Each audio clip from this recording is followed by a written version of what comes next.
अस्सलाम वालेकुम दोस्तों, आज की मेरी वीडियो जो है फ्रूटर के ऊपर है कि फ्रूटर का पौधा जो है हम घर में किस तरह उगा सकते हैं, जो कि बहुत ही मज़ेदार होता है जायके में और सर्दियों के लिए ख़ास तोहफ़ा होता है। ये फ्रूटर का पौधा जो है 24 इंच के गमले में लगा हुआ है और पौधे की एज तकरीबन 7 ईयर्स हो चुकी है। तो जितनी एज बढ़ती जाती है उतना पौधा जो है आपको अच्छी फ्रूटिंग देता है, लेकिन गमले में जो है फल उगाना इतना आसान नहीं होता। जो मैं आपको टिप्स बताऊंगा, अगर वो आप अपने फलदार पौधों में अप्लाई करते हैं तो ही आपको जो है गमले में फिर फल मिल सकता है। ज़मीन का मुकाबला नहीं कर सकते, लेकिन ऐसी टिप्स दी जाएंगी जिससे आप गमले में जो है फल उगा सकते हैं। तो चलिए वीडियो स्टार्ट करते हैं। तो हम अपनी मिट्टी को जो है और किस तरह बेहतर बना सकते हैं, ठीक है। ये जो मैं आपको दिखा रहा हूँ ये सभी जो है किचन वेस्ट है। इसमें जो है आलू के छिलके, प्याज के, थोम के हैं और भी काफ़ी जो सब्जियों के छिलके हैं, इस तरह के बारीक जो है हम मिट्टी बनाने के लिए इस्तेमाल करते हैं। तो ये चीज़ें जो आपने अपने पास सेव करके रख लेनी है, ठीक है। तो इसको बनाने के लिए करना क्या होता है कि ये वाले छिलके जो है हम अपनी मिट्टी में जो है जितनी मिट्टी होगी उसका जो है दूसरा हिस्सा हम जो है इन चीज़ों का ऐड करेंगे और इसे हमने ऐड करना है और जो है तकरीबन 2 से 3 माह के लिए जो है हमने इसको अपनी मिट्टी के अंदर दबा के रखना है, ठीक है। हल्का सा शावर कर देना है, तो उसके बाद जो है ये फिर मिट्टी बहुत ही ज़बरदस्त बन जाती है, जिसमें हम अपने फलदार पौधे और सब्जियों में लगा सकते हैं। नरम भी हो जाती है मिट्टी और उसमें फाइबर, आयरन और कैल्शियम जो है इन छिलकों के ज़रिए आ जाता है। तो इस तरह का कैन जो आपके पास होना चाहिए, जिसमें एक्स्ट्रा जो सोइल है आपके पास पड़ी होनी चाहिए, क्योंकि ये तैयार होने में 2 से 3 माह लग जाते हैं। तो इस तरह की मिट्टी मेरे पास एक्स्ट्रा पड़ी होती है, तो करना क्या होता है, एक नीचे जो लेयर है मिट्टी की उसके ऊपर जो है मैंने सारे छिलके जो डाल दिए, उसके ऊपर फिर जो है दोबारा मिट्टी डाल दी है।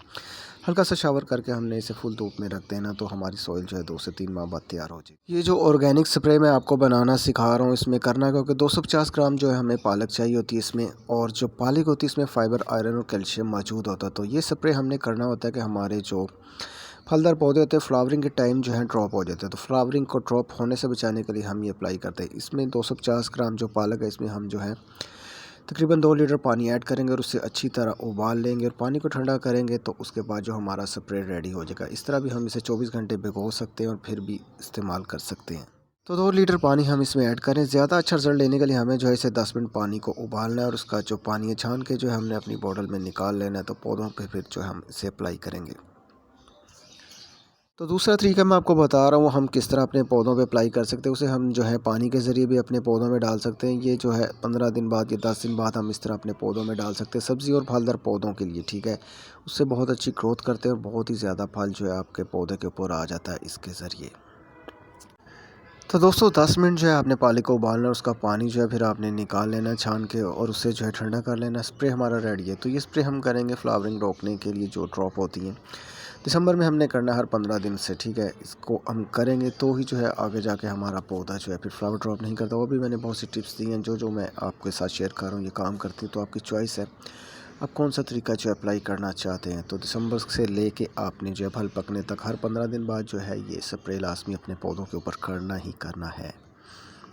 दोस्तों गमले में लगे फलदार पौधों से जो है हमें फल लेने के लिए केमिकल खादें तो यूज़ करनी पड़ती हैं। कुछ और करे ना करे 3 ये आपको खादें यूज़ करनी ही पड़ेंगी। ये डीएपी है, इतनी सी डीएपी खाद जो है आपने दिसंबर से स्टार्ट करनी और 15 दिन बाद जो है अपने पौधे को देते ही रहना है।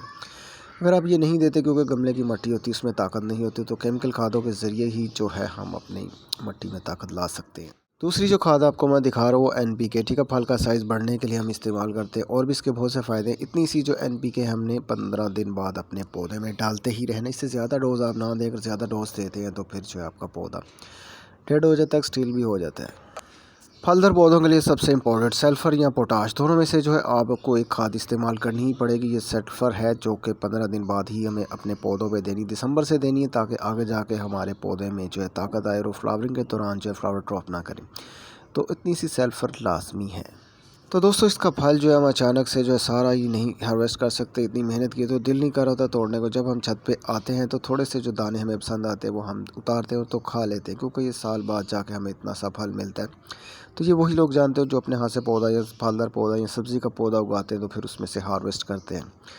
तो अपनी तरफ से मैंने आपको सभी टिप्स दी हैं। बाकी वीडियोस में मेरी अलग अलग टिप्स होंगी, वो भी सभी काम करती हैं। तो अगर आप मेरे चैनल पर न्यू हो तो मेरे चैनल को सब्सक्राइब करें, लाइक करें, शेयर करें।